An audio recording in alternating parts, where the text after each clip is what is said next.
So welcome everybody, and we're really pleased. Thanks, Mike, for spending some time preparing, putting this show together. You've got an incredible amount of experience in doing HMOs, and I've seen the results of some of your properties. They're really high end. So I'm going to hand over to you, and please, everybody else, when you've got any questions, please come in, make it as interactive as you can. Don't let Mike stay too lonely in his own room there. Okay. Brilliant. So I'm just going to share the screen, guys. So I've prepared a few slides. So let's start. Okay. So, cool.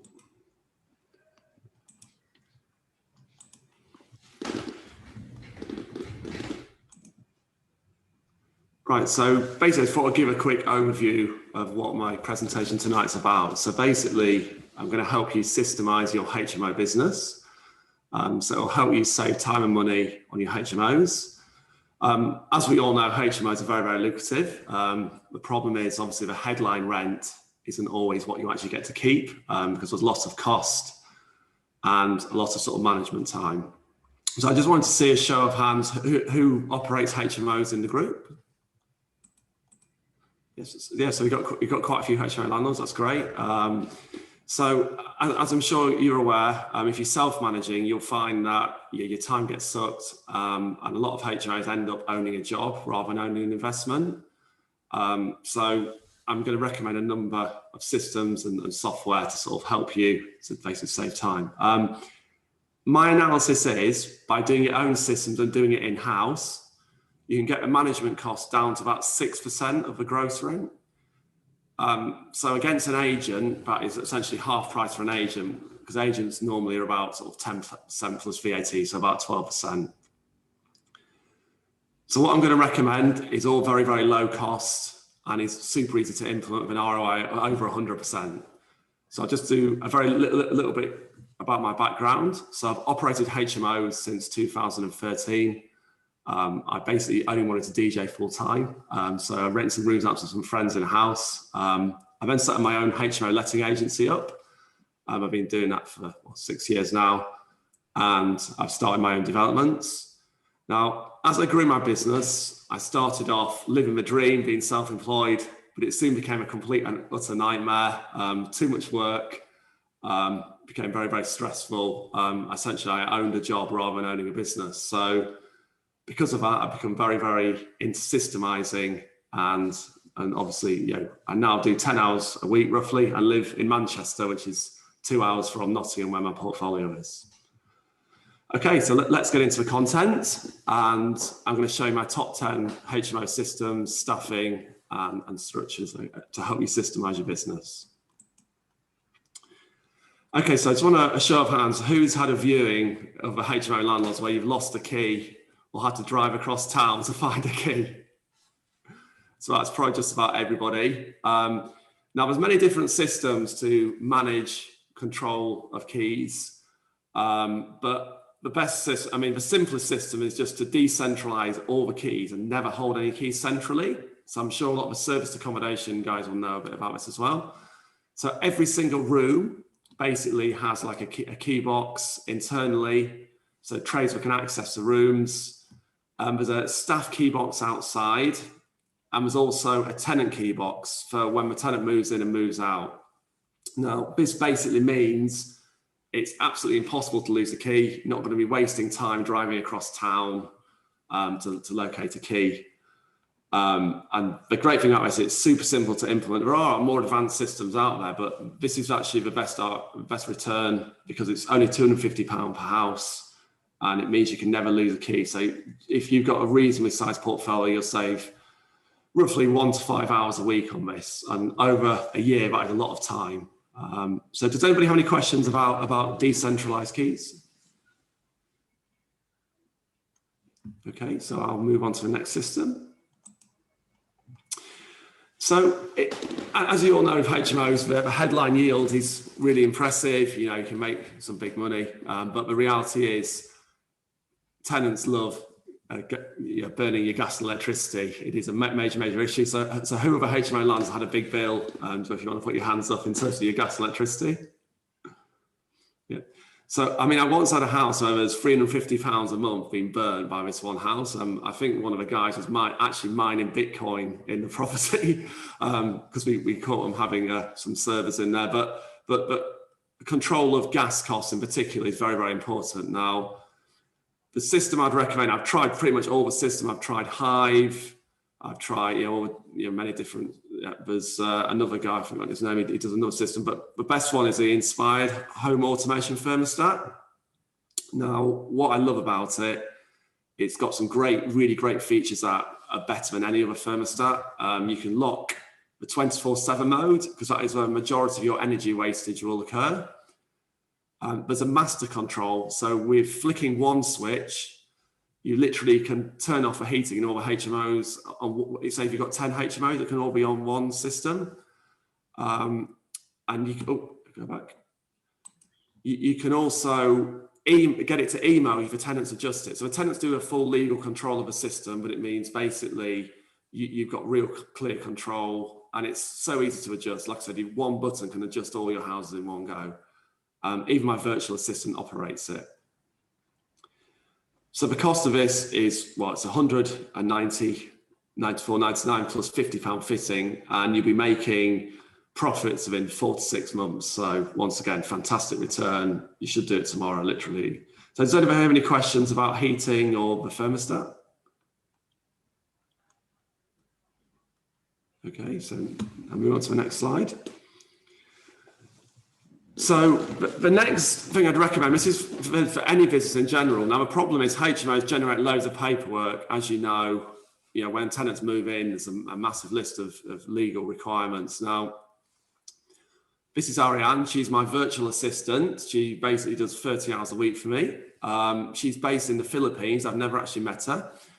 And I can absolutely recommend using virtual assistants in a business. I'm currently paying £2.50 an hour for somebody who's absolutely excellent and delivers high quality work.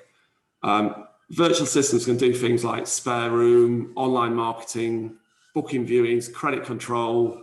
They can basic bookkeeping. Literally, the list of tasks that will save you time is endless. But one really recommendation I'd make, you must have really strong procedures. It's like if you take any member of staff on, that's a really key lesson in systemization, that your systems and processes are only as good as the systems you've got in place. If you don't really have a clearly defined role, it will not be a success. If you want to get a VA, I use Freedom Geek, which are a company that actually recruit you a VA. It makes it a lot easier, just £300. And I reckon it's about 25% of the UK cost for a like-for-like worker. So does anybody have any questions about using virtual assistants, or does anybody use virtual assistants themselves? So I think Shane's got something you want to say. So. Oh no, I was just answering the question to say we've also got a VA from the Freedom Geek, and the only problem with it is we probably don't give them enough work to do. Because they're exceptional at what they have done so far. Yeah, that's fantastic. Yeah, I mean, I would recommend that. It's a very good point. I mean, it's sometimes better to take slightly less hours. Because I had a similar issue. When a few years ago, I took someone to 40 hours, and it was just too much. And I think it's a really great point you've raised there, Shane. Is that you'll find if there's not enough hours, they tend to have a couple of clients, virtual assistants. So they'll basically take a couple of jobs on, and then obviously they'll stop. Obviously, if you're not giving enough work, they'll do other people's work in your time. So that's a very good point. So has anybody else used virtual assistants with success? Or okay. So the next thing I want. Mike, Katie's waving there. Yeah. So the next point I want to talk about was Asana and the use of a humble checklist. Now, airline pilots and surgeons use checklists. They're literally the most powerful tool you can have in systemization. This is like my assistant's to-do list. So as you can see, she's got a list of tasks. It means it's very, very difficult for a task to get forgotten. And it's quite similar to Slack. I mean, who uses software like this? Has anybody used software like this before? So basically, the great thing about Asana is you can literally set up template tasks. I'll show you on the next slide some template tasks I've set up.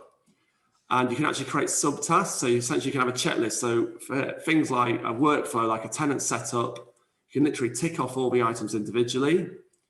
And for when you're setting up a new tenant, clearly you've got to make sure all the points are done correctly. So it's a really great system to make sure the work's high quality and everything's been completed. My handyman, my in-house handyman, even has a sauna on his phone. So basically that allows him to basically get tasks direct from basically the virtual assistant. So I very rarely get involved. That tends to only work when you've got in-house staff. You can't just give it to a random contractor who's doing a few sort of jobs for you. So Asana, I actually use a free version of it. And if you want to take it further, you can actually video your own processes and you carrying it out. So you have a checklist on Asana and you have a video. So your training time can also be 0. So I'll show you some workflows. So this is an example of using checklists on Asana. These are like template tasks. So you've got things like tenant leaving. You literally tick off these items individually. Or it's a virtual system that operates it. So it means the work is very, very precise quality work. And it gives the virtual assistant a real clear structure to work to. For stuff like this, even like down to collecting debts from tenants who aren't paying or missed a payment, it just gives a real structure to everything that we do in the business. And this is absolutely the heart of systemization. I feel having really great checklists and workflows. Okay, so does anybody have any questions about that? Can I just ask a quick question on the last one about the virtual assistant? Yeah. Do you have any recommendations on top tips on the structures that you need to put in place in the system that would be suitable for them? So I'm considering getting one, but I wouldn't even know where to start. Yeah, that's a really good point. So I'll go back to this slide. So the structures and systems. So basically, you would give them in terms of hours, you'd say 30 hours a week. But for each task, you essentially would create like a clear workflow. So this is like a workflow. Can you see? Mm-hmm. So like this is a maintenance job. So the virtual assistant will take the email from a tenant and they tick off these. Can you see that's gone green? That's where the item's been completed. So literally they tick off these tasks. This is on Asana. Yep. So essentially you create your own workflows and structure on Asana. And this is what I mean about the humble checklist is actually a really powerful tool because it gives a clear structure. So you give them a series of checklists as opposed to a structure above that, do you? Is that so? Well, essentially these checklists, the title of a task we say like Mike Smith leaving. Can you see where it says tenant leaving? So that will be then sent to, if we go back to this slide. So this is her to-do list. Okay. So these are what is known as tasks in Asana. Obviously, I couldn't show you ones of the tenant names, obviously for confidentiality. But basically, so it might be like Mike Smith moving in as a task. Mm-hmm. And then these will be the subtasks.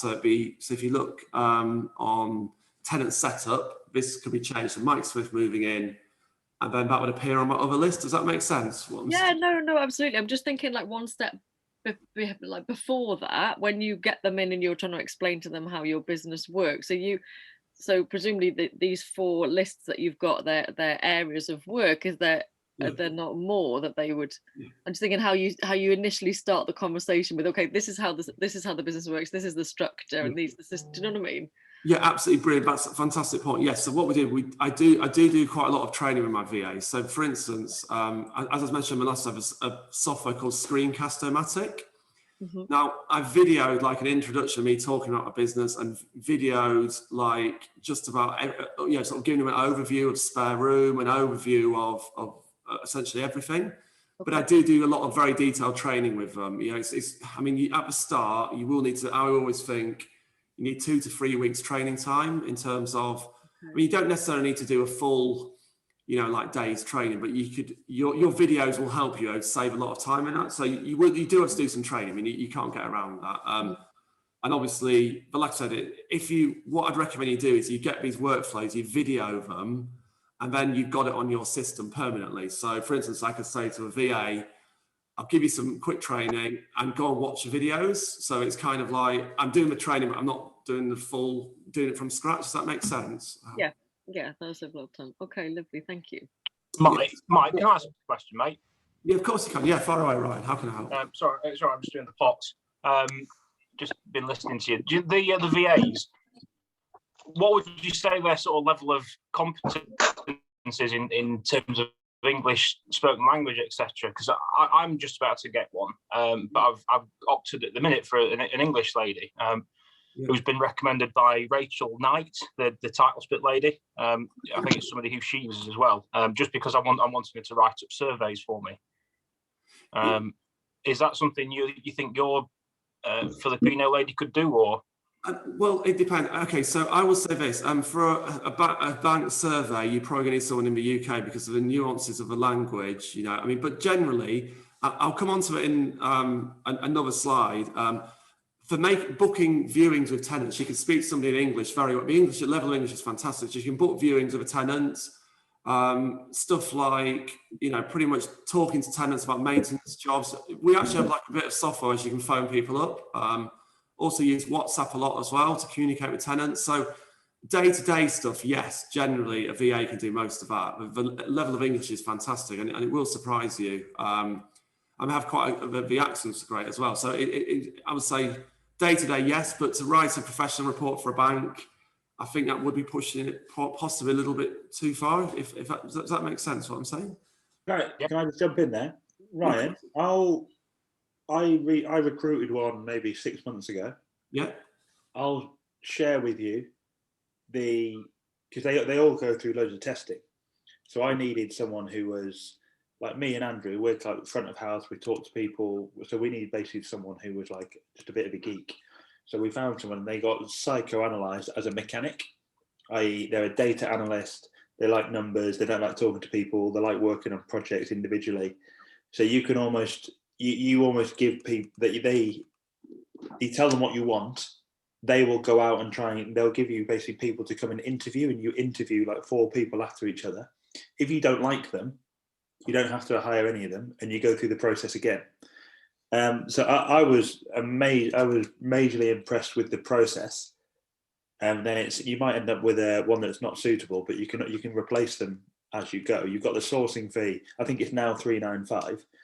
But if I send you over what they sent me on my one, you'll get the idea of how thorough it is. So you just got to really work out what it is that you need them to be able to do on your behalf, and then you'll pick whoever it is. But the level of education and English language is phenomenal. Probably better than lots in the UK. Yeah, I mean, basically, I want to be able to dictate reports to them, and then them to go, input photos, do land registry, title searches, flood map, radon checks, planning checks, all that sort of stuff. You'd definitely be able to do that. I've got mine as a processed, like with on Land Insight, to do a site appraisal. So like what Mike was saying, we go, right, here's the site, can you do a checklist? And we've got like a 12-point system. They got to do this for £1 per square foot. They got to search for new builds within the area. Can you search for just for semi-detached houses? Can you go onto Rightmove, type in the postcode of the property and look for semi-detached houses within a quarter of a mile? Can you look for detached houses within a quarter of a mile? Can you look for comparable properties within similar square footage, and you put a parameter of 400 square feet lower than your house that you're going to build and 400 square foot above? You could and they follow the instruction really well, but very similar to what Mike said. I got them to just sort out all of my emails, and it was like amazing. And I've been talking to Andrew about it. I think if we were just to be happy to hand loads of stuff over, I think they would just make the business so much better. And my only problem at the moment is I'm just not utilising them enough. Mm-hmm. Mike, I've got a quick question about those Asana workflows. You've shown a screen with 4 of them on. Yeah. How many have you got in total? Oh, well, that's a very good question. I've probably got about 10 different workflows for various different things. I mean, like I said, even down to like chasing debts. I mean, it's very good because it also takes the emotion out of everything, and you know the work's getting done. I have one for making offers on houses. Oh, brilliant! Fantastic. Okay. Where I literally have a time and I know exactly what my offer flow is and how I'm going to increase the offer. And if I get the first offer accepted, if that ever happens, I'll probably slit my throat. But we've had quite a few join, Mike, and not to take you back to the beginning of the presentation because it is recorded, so they can go back. But could we, for the benefit of those that came in later, just show these black headings of slides 1, 2, and 3 so that they know what subject areas they've missed? Yes, yeah. So just sort of give you a quick overview of what we've been talking about. So we've talked about decentralized keys, i.e. not holding keys centrally. We've talked about the best thermostat in HMOs to use. We've talked quite in depth, had a bit of a chat about virtual assistants and remote workers. It is a fantastic thing, and absolutely it's great to see other people in the group using them. And we then talked about Asana and the humble checklist and using workflows. So I shall move on to the next slide. If any, or do people want to have further discussion about virtual assistants and workflows? Okay. So the next one is once again linked to virtual assistants again. Obviously, when you work with people in another country, you do need accountability to ensure that your work's being completed. Often remote workers have a couple of jobs. So my recommendation is using Time Doctor. It's also recommended by Freedom Geek, which is a company that myself and Shane have used, which I really do recommend. And they are a fantastic company. So Time Doctor, when the virtual assistant logs on, they log on to the system, and when they log out, it's like a virtual timesheet. It's also linked, you can actually link it to Asana, so they can click on what tasks they're working on your to-do list. So you can actually get data on how long we're spending on each task. And also take screenshots of the virtual assistants while they're doing a computer while they're doing work. But I mean, I've got such a great VA, I don't even check Time Doctor these days. But it does give great accountability. And best of all, it's only $7 a month. I mean, it's a really good price. So does anybody have any questions about Time Doctor? Okay, so I'll move on to the next one. So one thing we found in HMOs is you're always emailing application forms out, and there's loads of tenant paperwork, and you really do need a system to save time in terms of applications. So I'd recommend you build a website, and this is our website. If you want to click the link at a later time, you'll be able to see it. We've actually got a software called Signable, which you can sign ASTs with as well. We've got a widget built into our website.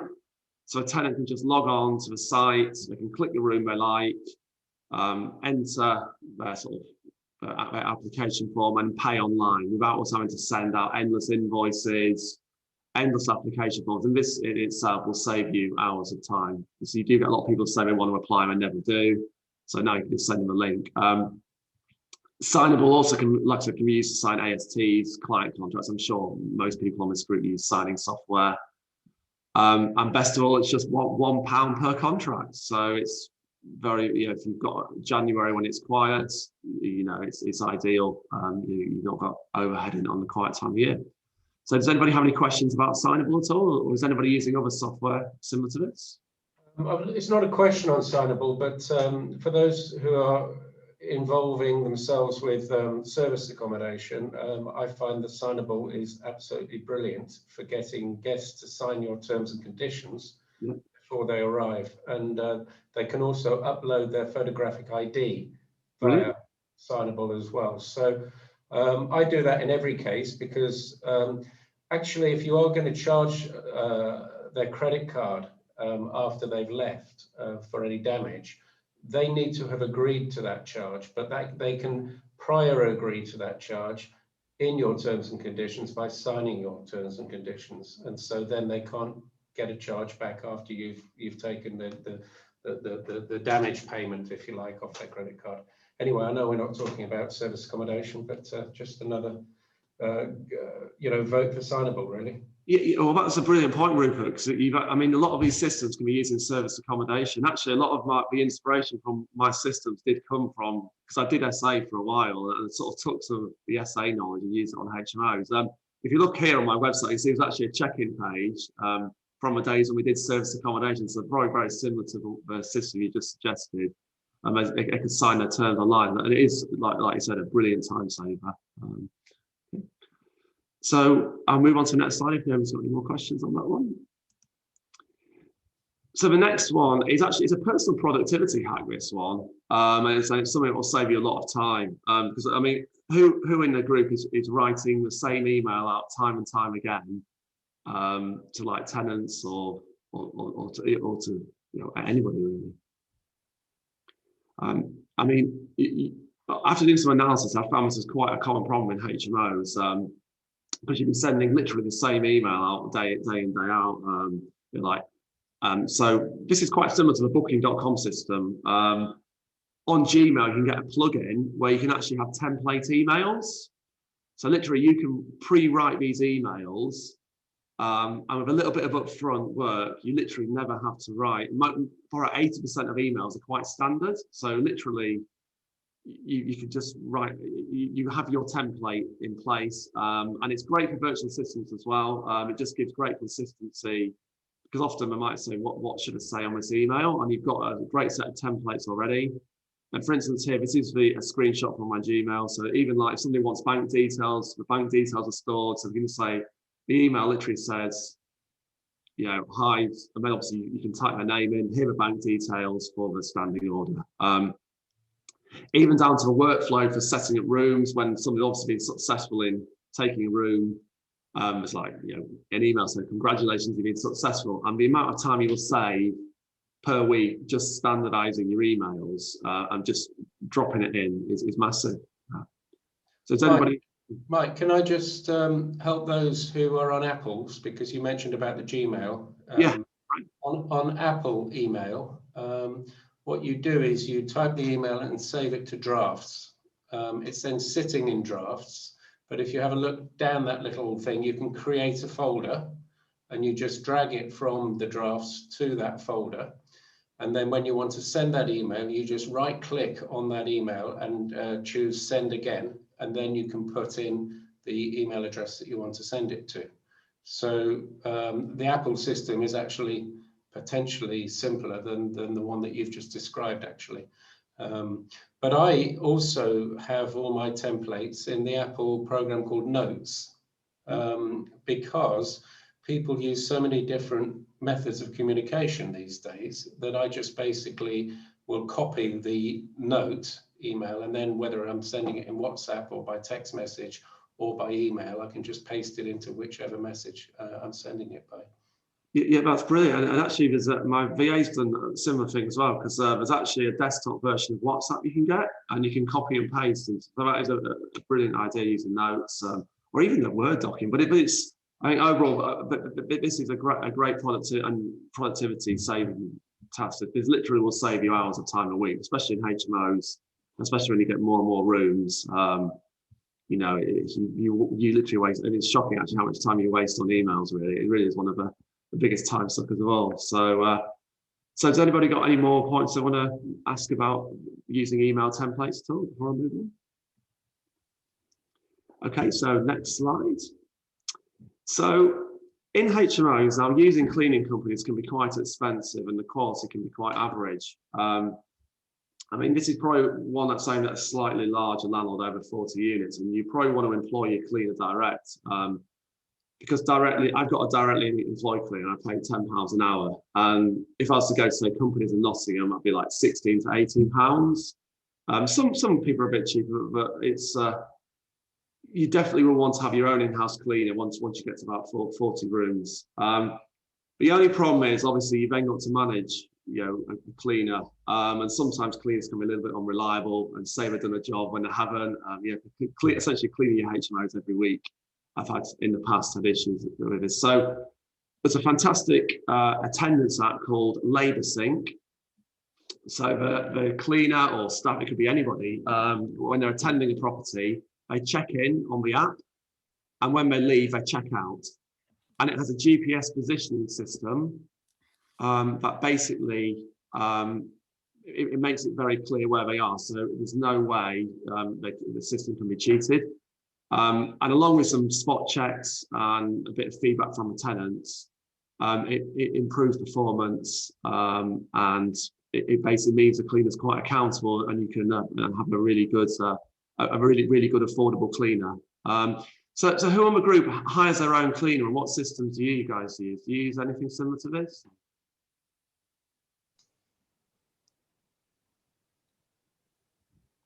Okay. Well, I have my own cleaner. Obviously, she's self-employed, so I don't know when you say employed cleaners. She's self-employed, but I obviously employ her and just pay her per clean. Yeah.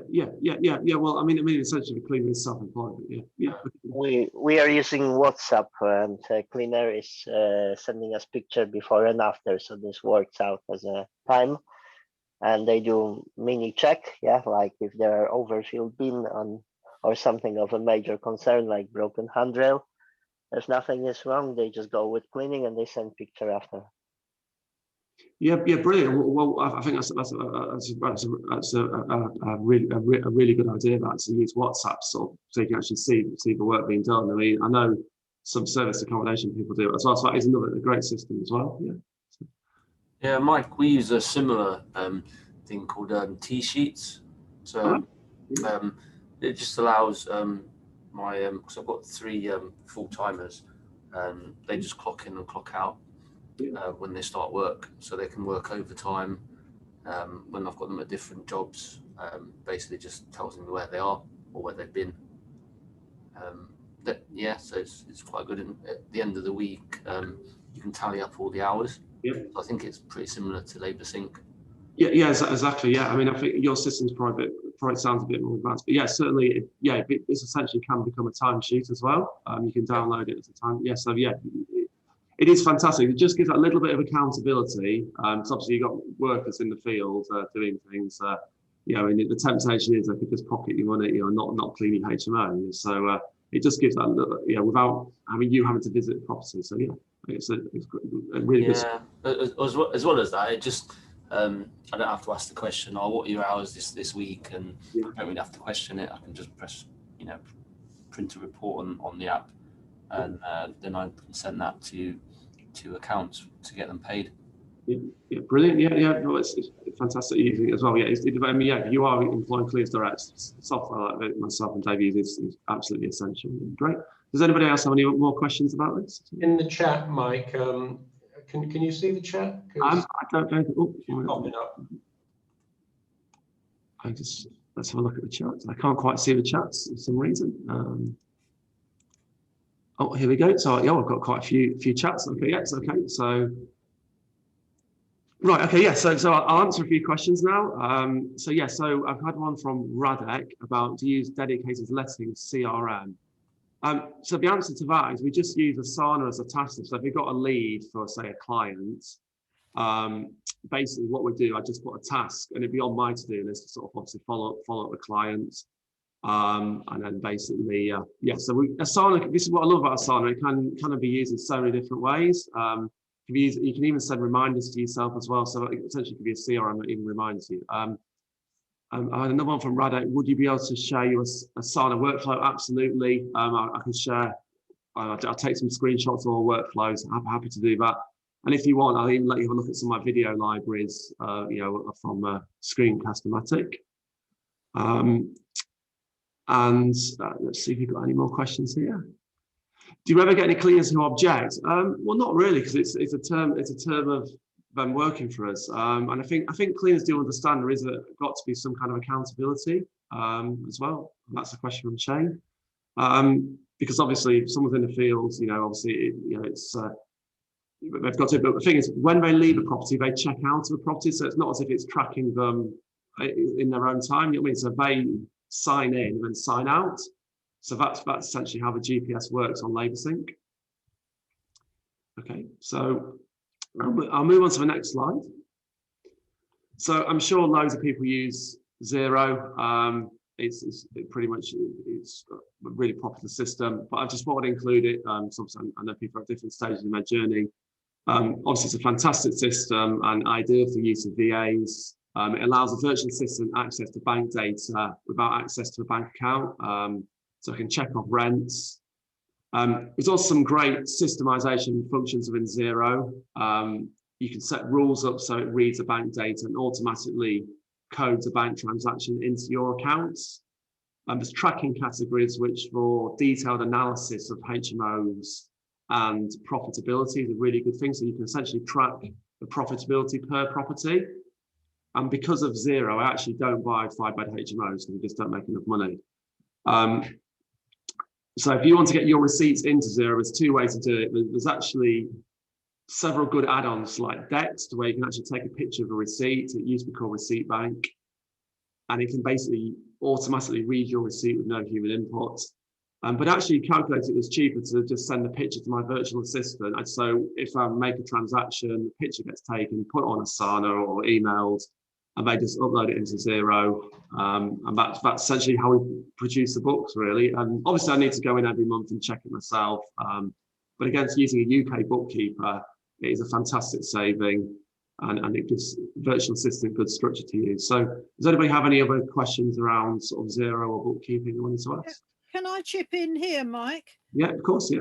Xero offers its own version of Dex now, which is free, called HubDoc. Fantastic, yeah, that's great, yeah. Okay, brilliant. So you can probably save your Dex subscription if you're still paying it. Yeah, well, that's at the moment I'm using my virtual assistant to do it manually, but yeah, it is. Yeah, that's a really good point. I'll look into it. I'm always up for trying new things. So yeah, so it's HubSpot, said it was called. It's HubDoc.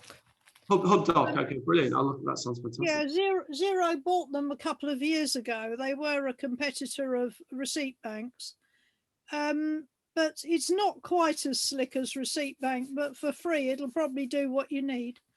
Yeah, exactly. Yeah, well, anything that saves time and been free, it's a no-brainer, isn't it? Really? Have you actually used Dex, Mike? Well, I used to use Receipt Bank before it changed. Yeah. And did you find that it was coding them to the right accounts and things, or? Well, it generally was reasonably accurate, but I just thought it was just easy, just because I know a virtual assistant is going to give like 99% accuracy. Do you know what I mean? So, and it was actually cheaper. Man, if you add up, let's say £2.50 an hour, the time saving, because essentially the VA kind of would do it anyway. So you use Dex anyway, so it just made sense. I mean, we generally just get people to email directly in, a photo of the receipt directly into the files, so that we can control what is actually happening to it, rather than just let Xero do it and, to 90% accuracy or whatever.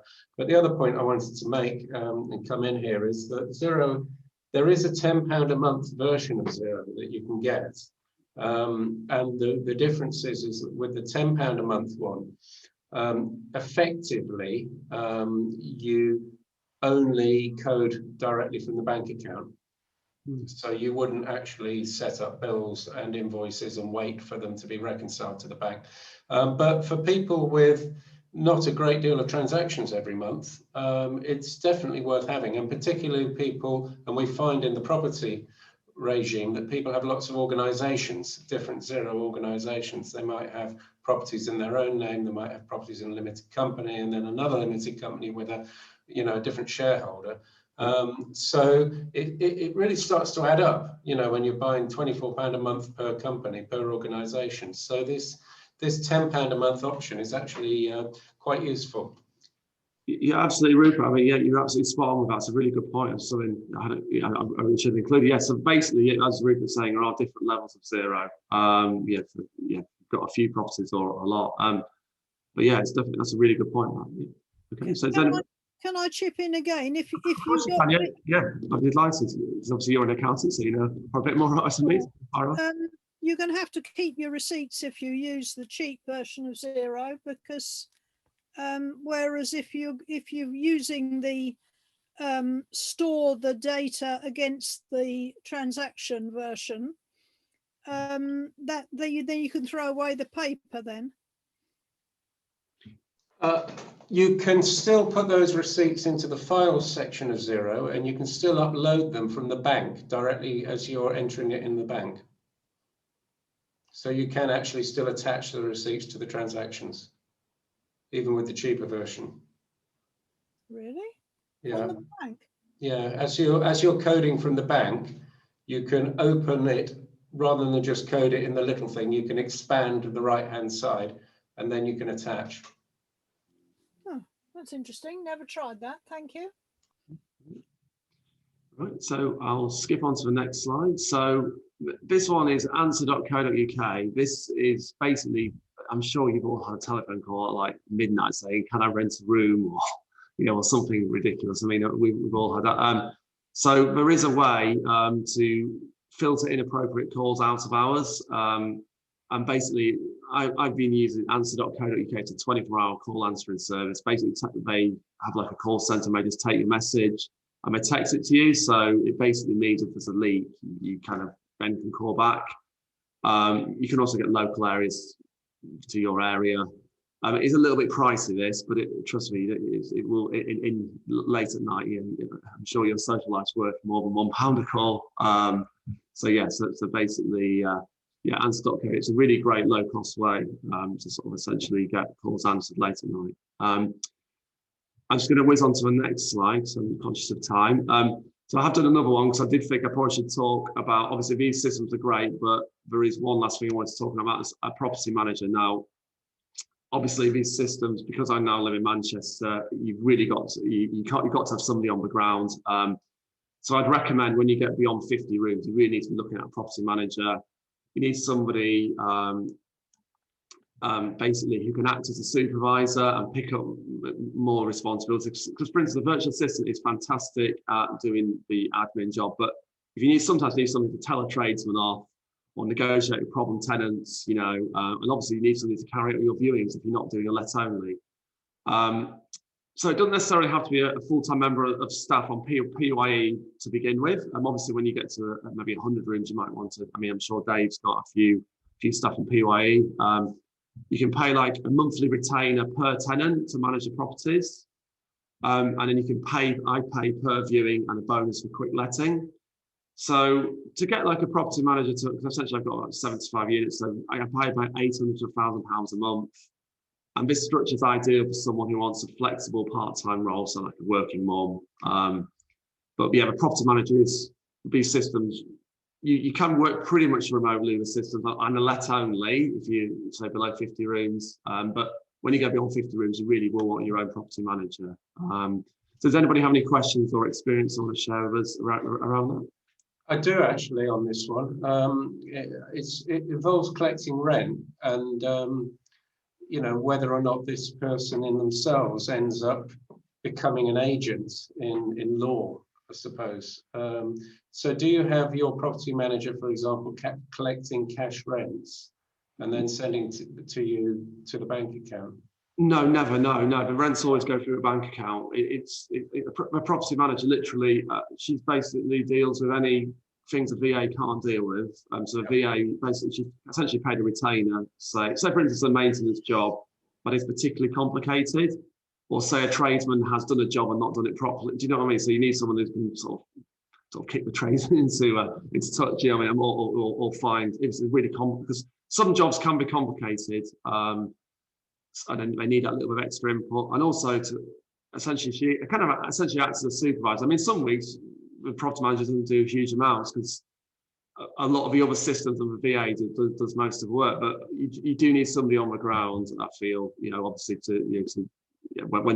when you go beyond 50, when you go beyond 50 rooms, you need that. So okay. So I hope does that answer your question, Rupert? Or do you have any? Yes, it does. Yes, because I've sort of inherited a situation where I've got a retired chap who's absolutely excellent. He's worth every penny. He doesn't just sort of, deal with any tenant issues and stuff like that, but he mows the lawns and fixes things. So he saves me a lot of money because he's not actually getting contractors in every time a tap needs changing. But one of the situations that's inherited is that although most of the rents go directly by through into my bank account from the tenant, he still collects cash rents from some of the older tenants there. And it would be a little bit unfair if he was clamped down on for what he's doing, but I think that strictly speaking, that's probably not correct, because strictly speaking, I think he'd need to have a client account and do all of that, That's a really good point, particularly because about having a retired person as a handyman. So I actually have an in-house handyman, and I'm moving on the subject a little bit, but in terms of you often find a lot of guys who being engineers or had a big career. My wife literally wants to get out of a house, and they do maybe sort of 20, 25 hours a week for you, and it is a fantastic way to save money. So I've got a guy very similar to yourself, Rupert. he's literally, his wife just said, go out and do some work. And he does a great job, and it's all the little maintenance jobs. That's where you can save big money. Because I mean, not every job needs a plumber. You know, not every job needs a high-end tradesman. Obviously, gas and electric obviously need a qualified tradesman. But as I generally, most jobs the handyman can fix themselves. Okay, so I think that's the end. So we're going to come to some conclusions now. So your time is your most valuable resource. So if you allow it, HMOs can soon take over your life. But there's many low-cost staffing systems and software that can save hours and many pounds in HMOs. I always think using VAs is a fantastic solution, and it's great to hear other members are having success with it as well. The systems are really important. As Shane said, you do need a good structure and and a plan of what the virtual assistant or staff will do. It applies to any staff really, and that's where Asana and checklists come in to give you a good structure. And I actually think you can get much better quality management if you kind of do it yourself, and for about half the price of an agent. So my estimate is 6% of the rent against the 12% costs of using an agent. So overall, that's a presentation. So I'm going to open it up to some questions. So anybody else want to ask some questions? How do you call internationally? I mean, your virtual assistant, how does she call being abroad? What system do you use? I'm really sorry, Radek. I really couldn't hear that. Could you type into the chat, please? Maybe this time. Your virtual assistant, how does she make calls? She's abroad, so how she calls? Do you have a system that redirects to a UK number? Yeah, we do. Yeah. So we've got some software that allows us to make telephone calls from a Nottingham number. I haven't got it to hand, but I can forward that to you. She also has the WhatsApp, the desktop version of it. So, which is really great. You can actually download. I've got WhatsApp on my MacBook. You can literally type direct into it. And she often does a lot of communications via WhatsApp. I always say to her, try to do as much via WhatsApp as possible, because it gets attendants in the habit of using WhatsApp or email. Because in a way, you kind of have to train your customers as well to sort of engage you in a certain way. So that's another.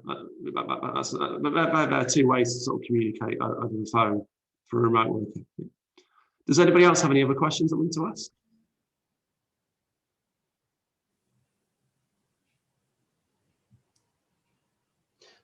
Mike, I do, if nobody's coming in. So how many units do you have over how many buildings? I've got 75 units. Yeah. And that's over 12 buildings. Over 12. And are they all in Nottingham? All in Nottingham. That's a key point as well. You should always have your portfolio in a tight geographical area, because to have your in-house team, it only works if it's in different areas. You need. I think when you go in maybe 40, 50 rooms is the magic point when you should probably start doing more in-house. But even some of these systems, you could have a let-only arrangement with an agent and have these systems doing your maintenance and your day-to-day operations. And that in itself will save you quite substantial sums of money. It is hard to find good agents, so that's the thing. These agents sometimes have a lot of rooms. Yeah. So here's a concluding question. If you went back to the beginning, before you had any HMOs, and knowing what you know now, and you're about to start building up a property portfolio, would you do HMOs? That is a very, very good. I think absolutely 100% I'll do HMOs. At the moment, I'm looking to do more commercial. But the thing is, HMOs are a fantastic strategy to basically get going. I think they are very, very lucrative if done correctly. I think I would not be where I am today if it wasn't for HMOs. Basically, it's one of those things. You at the start, you've got to put some work in, but with these systems, you can make the work very manageable. But can you describe your perfect HMO? Yeah. So location, number of rooms, tenant type. Yeah. So I would say, I mean, I've always done professional lets. Now I know people like Dave and others do student lets, but for me, I've always done professional, so I can't really give in terms of background on student, but also be prime HMOs in the zero data, as I was talking about a few minutes ago. The best HMO generally is 6 beds, because I find for 6 beds, it's not too big, so the tenants move, because I find them a large ones, tenants move in and out a lot. And 5, you tend to find, because of the cost, that doesn't really make that much money. So I think the 6 bed, I'd also recommend that's within maybe 1 or 2 miles of a city centre. Always choose inner city areas, but probably not the worst one. I've got a lot in Snenton, which is an area I know you know, Rupert. Some in Hyson Green in Nottingham. So these are sort of areas that they're not sort of luxury areas, they're inner city areas, but they always rent well because of the location. That's great. Yeah. So has anybody got any questions at all to ask Mike about HMOs? I mean, that's a you know, a hell of a an experience base he's got here. So now, how do you register, say, inspections like fire alarms, and who does this? Well, how does your system implement this? Yeah, well, on that one, the property manager is responsible for that. What we've just got a spreadsheet for that, to be honest. I mean, to be honest, Excel, we can do a lot on Excel. I mean, that one, we've got a spreadsheet. Also, as well, something we may do, we actually set recurring tasks up on Asana. So you can actually set a task. When you complete it, it then sets it to come back to you 6 months or 3 months later. So there's loads of things you can do, but at the moment we're just using a basic spreadsheet. But it is, yeah, it's part of my property manager's responsibility for things like gas, because obviously that's quite a, you know, that's something. But in theory, a VA could do it as well, you know. But I do like my property manager to be in charge of that for obvious reasons. All right. You said you mentioned you're using Gmail. Do you use Gmail to manage your own domain? So whatever your email is, or you're using Gmail emails? No, in terms of my web space, I use one-on-one internet, and obviously any email, I mean, they just get forwarded to the Gmail. So that's basically, yeah, I use one-on-one for that. So it gets replied as a domain from your one-on-one. Yeah, well, basically, yeah, but there is a more advanced version of Gmail you can do that with, and I probably should do that. But at the moment, I have to confess I'm using Gmail for my personal email, simply because it's got this great function. So yeah, but yeah, there is a more advanced version of Gmail you can pay, and you can get your own domain. I don't know how much it is. That's something, yeah, definitely you could do. Okay, and the last one that I clicked on, you said, so you noticed that using Zero, you came to the conclusion that HMOs are not really the most profitable. So what is your direction in that? No, I wasn't saying HMOs aren't profitable. What I'm saying is that I'll say in terms of the smaller HMOs are not profitable. 4 and 5 beds are not really. I mean, 5 beds may just about wash their face, but the amount of work, and once you've got a team or an agent involved, you really do need six plus rooms. But I think 6 is the option because the tenants tend to get on quite well. Because when you go 7 or 8, there's a lot of movement, and that in itself creates work. So I think a good quality, large rooms as well. Another key, that's the key point I didn't mention before. A 6-bed HMO, good quality size rooms will always rent well if the location's good. I think, Mike, that's particular to your tenant type as well. Obviously, if you are into students, there's people in the room tonight who might be thinking, well, 4 works really well for me, but those are student ones. So that's quite interesting, isn't it? Yeah, absolutely. Yeah, I mean, I think the larger HMOs as well for students would work quite well, because if they're a group who are friends, you know, I mean, they probably wouldn't, you know, hopefully get. Well, it's to do with the contract. I mean, they've got to pay regardless. I mean, students are not going to be, you know, forever moving in and moving out, and you know, causing you voids basically. Yeah. Michael, you've got a question. Do you renting out most to professionals, or is it students? Well, I would say 80% of my tenants are professionals, and we have 20% students, and we tend to be international students. So that's typically a model we've always. I mean, I've always been a little bit wary of students, because I think, I mean, it's possibly not really the right approach, but in some ways, because I think if you have a year where you don't get a group, you've suddenly got an empty house. So as professionals, your risk is spread among sort of 6 or 8 people. But there's great demand in a city like Nottingham with Article 4. I mean, the demand's fantastic. You're always a tenant, provided you do marketing well. Should you say that the international student is better? That Oh, I bite my hand off of international students. They tend to be, but because you think about just the cost of coming to the UK, you know, it's expensive to go to university in the UK. Tend to be, you know, from quite a wealthy background, very respectful. I love international students from all over the world at the University of Nottingham. So I have the same experience when I'm renting out in Sweden. The international student was great. I mean, you almost didn't hear them at all. Just paying rent and sneaking out the door. So yeah, it's a really good drawings here. It's a great work. Has lots of learnings. Thank you. well, thanks for listening. Enjoyed presenting. See you. I had not a direct experience, but I rented an apartment on a rooftop sort of complex in Leicester, and my neighbours were professional footballers and international students who had come from China, and it transpired that these students were all government funded, so it didn't cost them anything, which is why they paid for the most expensive apartments in town. And I got to know the cleaners and the agent manager of the whole complex quite well. So I got quite a bit of feedback from her about what it was like managing these students. And it was an absolute nightmare because they had no personal vested interest in the property. They absolutely trashed the place.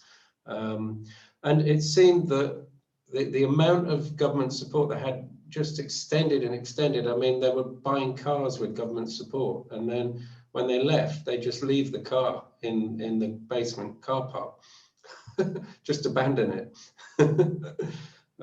So yeah, I think you're absolutely right, Mike. You're talking about people with a vested interest, especially wealthy, but I thought I'd just, you know, caveat that one with that experience. Yeah, it's fascinating. So, there's another real niche market as well, which but furnished flats. This is something I've been doing as well, because I used to do a bit of SA in town in Nottingham, but I decided because of the level of work, you know, it was a bit, and obviously I hit VAT, so it wasn't necessarily where I want to be. So I actually rented it for a much higher rent to international students. I was getting about £250 a month more just because it was a full set of furniture in the flats.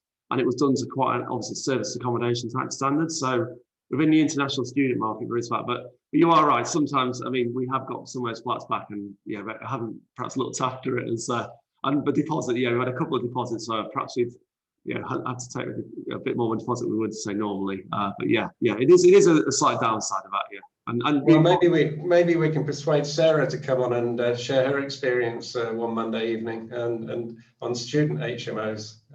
You're probably, you know, despite your young looking years, you know, you're probably you're one of the more experienced student landlords, aren't you, in Unity? Sarah, how long have you been doing it for now? Oh, you're on mute, I think. I bought my first student house in Nottingham in 1996. That's awful, isn't it? Yeah, so a long time ago. Yeah, I bet you've got some experience to share. Yeah, but my problem is, you know, I really enjoyed that, Mike, but I'm not able to somehow delegate. I can't find a property manager, and it's you know, it's busy at the moment, and I've got lots of people, and I find that I'm the one that's managing all of it, and I'm struggling to step back. Yeah, I'll tell you, it's one of those things. I was like just like that for many years, and do you know what? And I got myself in a real state with a business because I didn't like letting go, or I tried to micromanage. But I think once you do it, and if you've got the systems, you should be confident. Basically, if you've got a clear structure, you know your instructions are written down very clearly. You know somebody will do maybe 90% as good a job. You should definitely give it away. It is hard. I know it's your baby. I think that's the issue. Perhaps is the setting up things like the Gmail templates. Great idea, and I'm sure I can do it. But it's then finding the time to do that, and I just need to get it. You know. Yeah, I mean, you see, I always used to use the winter, because if you think about the HMO, well, maybe it's slightly different for the students, but in the professional market, it goes quiet at certain times of year. I use the quiet months just to do work on systems and processes. Obviously, in the summer, yeah, you're not going to have time to do. Imagine you're going to be really rushed off your feet. So yeah. Well, it's this weekend and this next week. They're all moving out, but I, you know, they're actually. I have a great relationship with them. I think because I'm there. You know, I always say that they'll see me as much or as little as they want to. Some kids always complain, oh, we never saw the landlord. And others say, oh, you know, the landlord was always around. So it's very difficult because they are just young adults, you know, a lot of them first time away from home. But yeah, I years ago, I decided to give them all a cleaning box sort of 2 months before they leave, just to sort of give them an idea of what they need to do, and that works a treat with a great long list of what to do and where to do it. You know, and that came from going to visit 4 guys who had not cleaned the toilet for about 9 months and thought they could use Febreze to clean. I just thought, oh, they've got no idea. So a bit of bleach and rubber gloves and all the rest of it. So they managed to, yeah, I think you give people something half decent and they'll look after it. Because I haven't taken deposits since deposit legislation changed. I was pregnant with my youngest, that was 14 years ago. So I haven't taken deposits and that works fine for me. I take a parental guarantee and feel good. Yeah, well, I love guarantors. So, but they're always going to, you know, you're always going to pay up, aren't they? But yeah, it's a really good point you mentioned about your sort of cleaning box, and we actually have a very similar process, a tenant leaving process, and it's literally a step-by-step thing, just what the tenant's got to do. They even sign a document on signable, say they must clean the room, must leave the key in the box. And it does, I mean, you still occasionally get a room back bad, but genuinely it's a really good point you've raised there. It does, you do get the properties back better when you're very clear about how you want it leaving. So. Well, I use Signable for tenancy agreements, but that's about it. But actually it's quite a good idea to do the other, just reminds them, doesn't it? Okay, great. Mike, hi Mike. Hi Dave. Yeah, I've got a question about Asana. You mentioned you use workflows. Yeah. Do you what do you use workflows for in Asana? I've seen the feature, but I've never actually used it for anything. Sorry, I think when I said workflow, what I meant was I have like tasks with subtasks. So that, I mean, Asana's got much more advanced functions than I really use. So essentially, what I was saying was I created a template task. And my workflow essentially is all my like subtasks and like bullet points on the subtasks. Oh yeah. But yeah, Asana. I mean, Asana is an enterprise grade system, and literally, really big companies use it. I literally use a free version of it. So yeah, at a higher level that you can do all sorts of stuff with it. It really is a great piece of software. All right. Yeah, that makes sense. No, we actually used the paid version for a year, and then it expired. Went back onto the free version. And I don't think we noticed much difference. We didn't utilize enough of the features, but the free version is plentiful for our team of, I think we've got 6-7 people on there at the moment. Yeah, fantastic. Because so you use Signable, which is good. I think we use something called Right Signature, but it kind of works for us and kind of doesn't, because because being in the student lettings, you have more than one person signing like a lot of documents. So you could have all the students and all the guarantors signing one document. And ideally, I'd like something that builds in some sort of workflow so that, you know, after they sign, it will email something to them and you know, then another step and then another step. But so far as yet, I haven't found a system that'll do that. But yeah, I'm not sure if Signable does anything more than.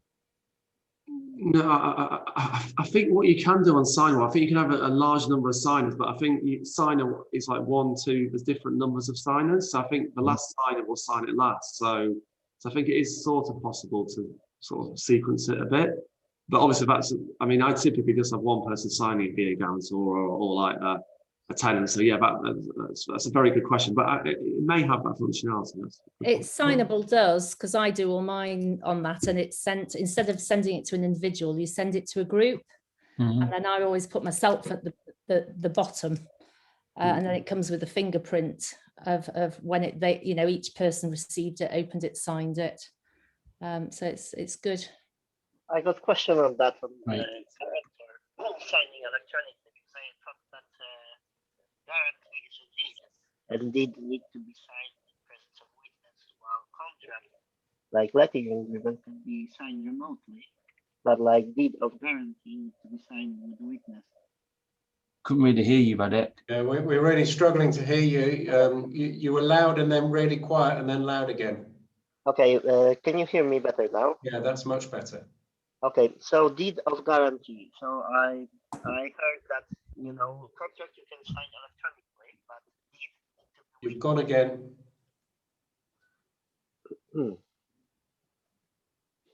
Yeah. I will switch my headset off.